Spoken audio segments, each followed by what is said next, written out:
రీసెంట్‌గా 'ZEE 5'లో release అయిన 45 movie గురించి మాట్లాడాలంటే, ఒక మంచి కాన్సెప్ట్‌ని సరైన ఎగ్జిక్యూషన్ లేక ఎలా వృధా చేసుకోవాలో ఈ సినిమా ఒక బెస్ట్ ఎగ్జాంపుల్ అని చెప్పాలి.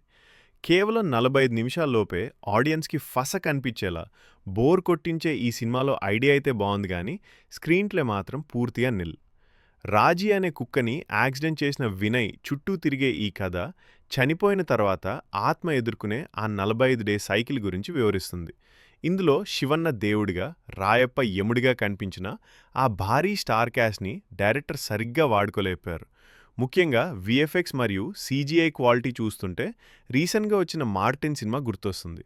ఎడారిలో దుమ్మును వాడుకుని మేనేజ్ చేద్దాం అనుకున్నారు కానీ అది వర్కౌట్ అవ్వలేదు.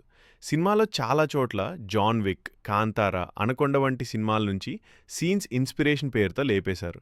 ఆ క్రియేటివిటీ ఏదో స్క్రీన్ ప్లే మీద పెట్టుంటే బావుండేది.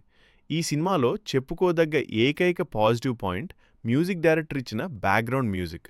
ఆయన తన వంతుగా న్యాయం చేసినా వీక్ రైటింగ్ వల్ల అది కూడా సినిమాని సేవ్ చేయలేకపోయింది. క్లైమాక్స్‌లో వచ్చే ఆ ట్విస్ట్ కూడా పెద్దగా ఇంపాక్ట్ చూపించదు. మీరొకవేళ పక్కా కన్నడ స్టార్స్ ఫ్యాన్ అయితే, లేదా కేవలం